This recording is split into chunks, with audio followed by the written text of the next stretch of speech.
Student देखिए, बात कर रहे थे ट्वेल्थ क्लास से फिजिक्स के सेकंड चैप्टर से।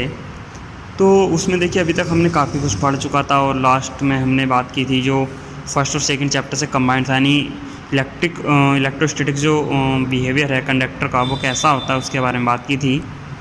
ठीक है, तो अब उसके आगे देखिए बात करने वाले हैं हम डाइलेक्ट्रिक्स के बारे में, यानी परावैद्युत पदार्थ जो होते हैं उनके बारे में बात करने वाले हैं। ठीक है, तो परावैद्युत पदार्थ जैसे आप देख ही रहे हैं, डाइलेक्ट्रिक परावैद्युत, तो ये होते क्या हैं इनके बारे में बात कर लेते हैं। तो देखिए परावैद्युत पदार्थ जो होते हैं, ठीक है, तो वे ऐसे पदार्थ होते हैं कि देखिए अब मैं इसको अगर तोड़ लूँ तो आपको यहाँ से नाम से क्लियर हो जाएगा कि डाई और इलेक्ट्रिक्स, यानी डाई का मतलब से दो से होता है और इलेक्ट्रिक्स का मतलब जो वैद्युत व्यवहार होता है, आप एक तरह से ऐसे समझ लीजिए। तो डाई का मतलब यहाँ मैं लिख देता हूँ दो, ठीक है, और इसका मतलब हो जाता है यहाँ दो तरह का व्यवहार। दो तरह का व्यवहार से मतलब जैसे आप जानते हैं एक तो कुचालक, ठीक है, और एक होते हैं सुचालक। ठीक है, कुचालक और सुचालक पदार्थ होते हैं। तो जो परावैद्युत पदार्थ होते हैं वे क्या करते हैं, कुचालक और सुचालक दोनों ही तरीके से काम कर लेते हैं, लेकिन कैसे करते हैं उसके बारे में सोचने की बात है। ठीक है, तो डाई इलेक्ट्रिक्स का मतलब आपको पता लग गया होगा कि परावैद्युत पदार्थ क्या होते हैं, कि ऐसे पदार्थ जो कुचालक और सुचालक दोनों ही तरीके से यूज किए जा सकते हैं, डाई इलेक्ट्रिक्स कहलाते हैं। लेकिन डाई इलेक्ट्रिक्स में कब आप ये कैसे पता करेंगे कि वो कब कुचालक हैं या कब सुचालक के रूप में कार्य करेंगे, तो उसके लिए देखिए आगे बात करते हैं। तो अब देखिए होगा कैसे कि ये जैसे आपने देखा होगा नॉर्मल तौर पे आपने जो देखे हैं, ठीक है, तो आपने देखा होगा वायु है, ठीक है, या पेपर हुआ या लकड़ी हुई, जो ये इस तरह के आपने देखे हैं पदार्थ, तो इनमें होता क्या, देखिए ये नॉर्मल तौर पे आपको क्या दिखाई देते हैं, कुचालक दिखाई देते हैं। मैं लिख देता हूँ, जैसे अगर मैं बात करूँ तो ये हो जाते हैं आप यहाँ वायु हो गई, ठीक है, और लकड़ी हो गई, ठीक है, ग्लास ले सकते हैं आप। मैं चलिए दो की नॉर्मल वायु की बात कर लेते हैं क्योंकि हम वायु के बारे में ज़्यादा जानते हैं। तो अब देखिए वायु के बारे में जो हम जानते हैं, तो वायु के बारे में क्या जानते हैं कि अगर वायु में मान लिया जैसे अब आपने देखा होगा इलेक्ट्रिक करंट फ्लो होती है, ठीक है, तो आपको उसके ज़रिए आघात नहीं लगता है। अब क्यों नहीं लगता है, क्योंकि वायु क्या है, जो एयर है, एयर क्या है, कुचालक है। लेकिन वायु भी क्या होती है, एक लिमिटेड यानी एक निश्चित इलेक्ट्रिक फील्ड तक ही क्या करती है, कुचालक की तरह काम करती है। ठीक है, एक निश्चित इलेक्ट्रिक फील्ड तक ही कुचालक की तरह काम करती है, बाकी कार्य करेगी, बाकी फिर सुचालक में कन्वर्ट हो जाती है। यानी परावैद्युत पदार्थ ऐसे होते हैं कि एक निश्चित इलेक्ट्रिक फील्ड यानी एक्सटर्नल इलेक्ट्रिक फील्ड अगर लगाया जाए इन पदार्थों पर, तो ये क्या करते हैं, एक लिमिट तक तो ये कुचालक पदार्थों में की तरह कार्य करते हैं, लेकिन बाद में सुचालक में कन्वर्ट हो जाते हैं, सुचालक की भांति कार्य करने लगते हैं। ठीक है, जैसे एयर की मैं बात करूँ तो देखिए एयर क्या होती है, अगर मैं बात करूँ तो 3 × 10⁶ न्यूटन पर कूलम या वोल्ट पर मीटर जो होता है इसका, आप कह सकते हैं कि एक ये ऐसा इलेक्ट्रिक फील्ड का मान है इसके लिए कि इससे पहले यानी इससे पहले ये जो होगी ये कुचालक की तरह काम करेगी, ठीक है, कुचालक की तरह काम करेगी, और इसके आगे सुचालक पर काम करती है,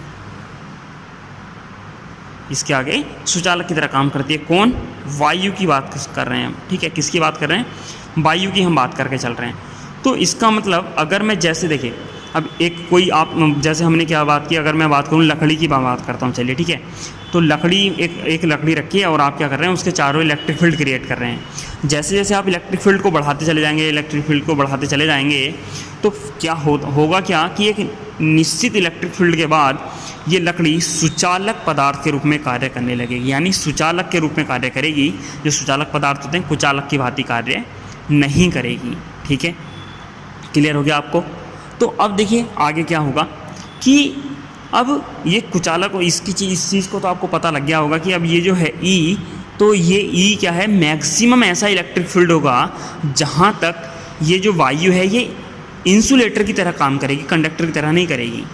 ठीक है, तो ऐसे जो इलेक्ट्रिक फील्ड का मान है उसको हम क्या बोलते हैं, हम उसके बारे में बात कर लेते हैं। देखिए ये जो है, ये जो मान हुआ वायु के लिए परावैद्युत सामर्थ्य कहलाया। क्या कहलाया, परावैद्युत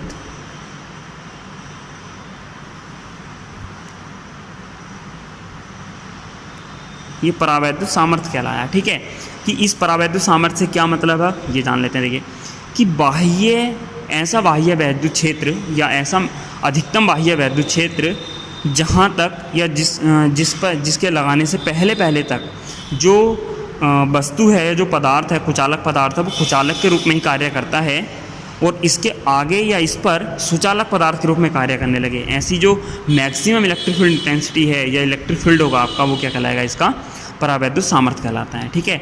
और देखिए एक चीज़ और मैं बताऊँ आपको कि जो परावैद्युत ये जो सुचालक का गुण है, ये इसी मान पर जाकर नहीं आता, इससे थोड़ा पहले से स्टार्ट हो जाता है। ठीक है। इसलिए क्या किया जाता है, यदि आप किसी कुचालक वस्तु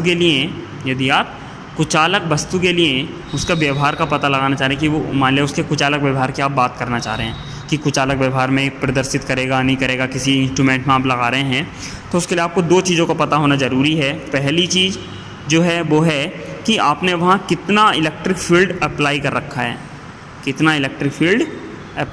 है, दूसरा आपको ये पता होना चाहिए कि इसकी डाइलेक्ट्रिक स्ट्रेंथ यानी जो ये परावैद्युत सामर्थ्य है ये कितनी है। ठीक है। यानी परावैद्युत सामर्थ्य कितनी है इस पदार्थ की। ठीक है। ये दो चीज़ों का आपको पता होना चाहिए। ठीक है। किसी भी तत्व के कुचालक गुण को प्रदर्शित करने के लिए 10% से कम यानी जो इलेक्ट्रिक फील्ड है इसके 10% से कम होना चाहिए, यानी जो परावैद्युत सामर्थ्य होती है उसके 10% से कम होना चाहिए। तो देखिए आपको समझ में आया होगा कि जो परावैद्युत सामर्थ्य है, यानी जब हम किसी वस्तु के या जो हमने पदार्थ ले रखा है तो वो कुचालक गुणों का बिहेवियर प्रदर्शित करेगा नहीं करेगा, तो उसके लिए हमें क्या क्या चीज़ें ज़रूरी हैं। मैंने बोला पहली इलेक्ट्रिक फील्ड कितना अप्लाई कर रखा आपने, दूसरा परावैद्युत सामर्थ्य कि आपने उस वस्तु का परावैद्युत सामर्थ्य कितना है। तो यदि आपको उससे कुचालक गुणों का प्रदर्शन कराना है तो आपको उसके डाइलेक्ट्रिक स्ट्रेंथ से के 10% से कम इलेक्ट्रिक फील्ड को वहाँ अप्लाई करना होगा। यदि ऐसा होता है तो ठीक है, वरना वहाँ कुचालक गुणों का वह प्रदर्शन नहीं कर पाएगा। ठीक है। और डाइलेक्ट्रिक स्ट्रेंथ के बारे में मैंने आपको बता दिया है, वो मैक्सिमम इलेक्ट्रिक फील्ड होता है किसी पदार्थ के लिए कि उससे पहले तक वस्तु क्या यानी पदार्थ जो होता है आपका वो क्या करेगा, कुचालक पदार्थ का गुण प्रदर्शित करेगा और उसके बाद वो सुचालक गुणों का प्रदर्शन करने लगेगा। ठीक है। आगे बात करते हैं। देखिए नेक्स्ट इसी के साथ दूसरी चीज़ कि जो हमारे पास एक टॉपिक आगे है इलेक्ट्रिक पोलराइजेशन। ठीक है। इलेक्ट्रिक पोलराइजेशन एंड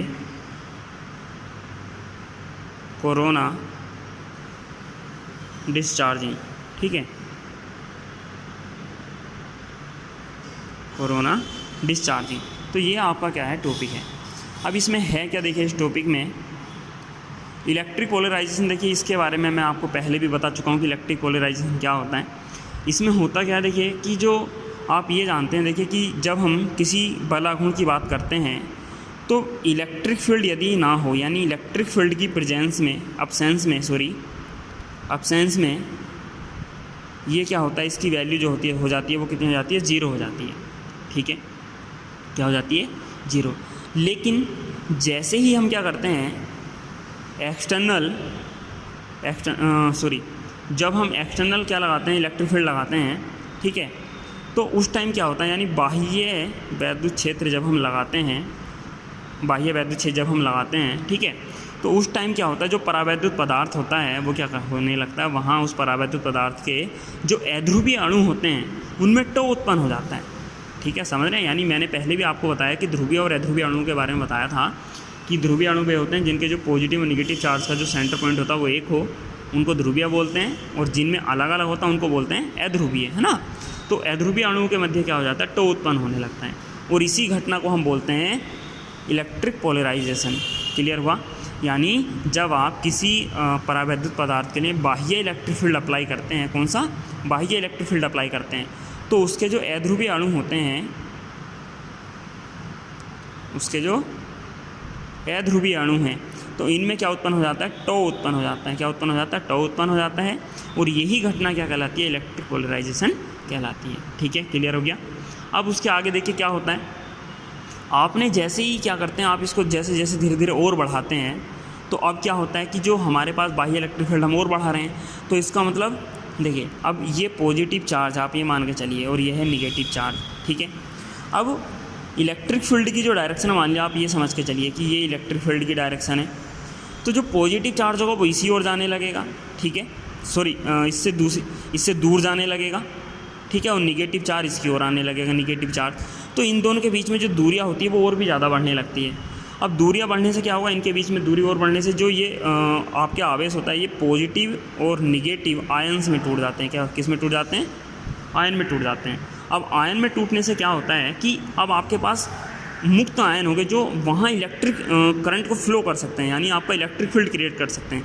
अब आयनों में टूटने के बाद जो परावैद्युत पदार्थ है आपका, ये आपका बन जाता है कंडक्टर, ठीक है। अब ये आपका जो आपका डाइइलेक्ट्रिक साबुन रह के ये बन जाता है कंडक्टर, ठीक है। तो अब ये वैद्युत चालन कर सकता है, ठीक है। तो अब ये जो टूटने वाली घटना है हम इसको बोलते हैं वैद्युत भंजन, इलेक्ट्रिक ब्रेकडाउन, ठीक है, इलेक्ट्रिक ब्रेकडाउन बोलते हैं इसको। अब इसके बाद क्या होता है, देखिए इसी चीज़ के ऊपर डिपेंडेड है कोरोना डिस्चार्जिंग, जो आपका इसी के साथ हेडिंग के साथ एंड में लिखा हुआ है कोरोना डिस्चार्जिंग। इससे क्या होता है, देखिए इसके बारे में मैं आपको बताऊं। आप ये मान के चलिए कि ये एक कील बनाई मैंने और इसका ये एक एंड जो साइड में होता है चौड़ा वाला, और इसका ये एंड हो गया जो नोक होती है, ठीक है। अब ये नोक क्या है, आप ये देख रहे होंगे ये गोले के आकार की है, बहुत बारीक, यानी पॉइंट चार्ज के बीच की। अब इसके कारण इलेक्ट्रिक फील्ड की इंटेंसिटी कितनी होती है आप जानते हैं, 1/4πε0 Q/r² होती है, ठीक है।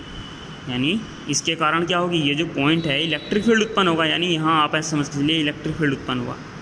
लेकिन ये इलेक्ट्रिक फील्ड बहुत छोटे भाग में उत्पन्न होता है, ये इलेक्ट्रिक फील्ड बहुत छोटे भाग में क्या होता है, उत्पन्न होता है, ठीक है। अब बहुत छोटे भाग में उत्पन्न होता है, मान लिया आप ये समझ के चलिए ये पॉइंट था, ये इस तरह से छोटा भाग उत्पन्न और प्रबल वैद्युत क्षेत्र उत्पन्न हो जाता है, प्रबल, ठीक है, प्रबल वैद्युत क्षेत्र उत्पन्न होता है। इस प्रबल वैद्युत क्षेत्र के कारण क्या हो जाता है कि जो अब ये हमारे पास ये जो होगा, ये अगर पॉजिटिवली चार्ज है, ठीक है, तो जो इसके आसपास के आयन होते हैं तो वे क्या होते हैं, पॉजिटिवली चार्ज वाले आयन क्या होते हैं, वो दूर जाने लगते हैं आयनों में टूटकर। जो यहाँ आसपास की वायु है, वायु के जो आवेशित कण हैं, आवेशित कण का हमारा है, जो यहाँ वायु है, वायु में क्या हो जाता है, आयनों का डिस्ट्रीब्यूशन हो जाएगा, यानी जो अभी मैंने बोला था ना इलेक्ट्रिक ब्रेकडाउन, वैद्युत भंजन, उस घटना के कारण यहाँ पॉजिटिव कण इस नुकीले सिरे से दूर जाने लगेंगे, जबकि जो निगेटिव चार्ज वाले कण होंगे वो अट्रैक्शन के कारण यहाँ इसके पास आने लगेंगे। अब जब निगेटिव चार्ज इस छड़ में आएगा तो सोचिए जो इसका पॉजिटिव चार्ज था तो वो पॉजिटिव और निगेटिव मिलकर क्या होने लगेगा, धीरे धीरे उदासीन होने लगेगा। तो आपको ऐसा लगता है कि ये छड़ उदासीन होती चली जा रही है, यानी अपना आवेश वायु को वितरित कर रही है, जबकि ऐसा नहीं है। आप देख रहे हैं कि जो निगेटिव चार्ज है वो इसकी ओर अट्रैक्ट हो रहा है और इस वजह से ये जो हो रही है छड़ थोड़ी मतलब धीरे धीरे उदासीन होती चली जा रही है। और हमें ऐसा लग रहा है क्योंकि यहाँ पॉजिटिव आयन विद्यमान रह जाते हैं तो हमें ऐसा लगता है ये छड़ जो अपना आवेश है ये वायु को दे रही है, ठीक है। तो ये कोरोना डिस्चार्जिंग है। जो तड़ित चालक वगैरह होते हैं वो इसी सिद्धांत पर कार्य करते हैं, ठीक है। तो आई होप कि आपको ये चीज़ समझ में आई हो। जो हमने पढ़ा, सबसे पहले पढ़ा डाइइलेक्ट्रिक्स, परावैद्युत क्या होते हैं, पदार्थों के बारे में पढ़ा, परावैद्युत सामर्थ्य क्या होती है इसके बारे में पढ़ा। अगर हम किसी परावैद्युत पदार्थ के से कुछ अलग गुणों का प्रदर्शन कराना चाह रहे हैं तो हमें इन दोनों चीज़ों को पता होना चाहिए। हमने इस बारे में बात की, ठीक है। उसके बाद हमने टॉपिक लिया electric polarisation and corona discharging, हमने इनके बारे में बात की। तो पोलराइजेशन में हमने दो चीज़ों के बारे में पढ़ा है, क्या क्या, एक तो ध्रुवण कैसे हुआ और एक उसका इलेक्ट्रिक ब्रेकडाउन, यानी जो भंजन होता है, वैद्युत भंजन जो होता है, ठीक है, उसके बारे में पढ़ा। और बाद में पढ़ा कोरोना डिस्चार्जिंग, ठीक है। तो ये आपको आई थिंक समझ में आया हो और आगे बात करेंगे नेक्स्ट वीडियो में। So thank you for watching, like और सब्सक्राइब का शेयर करना ना भूलें।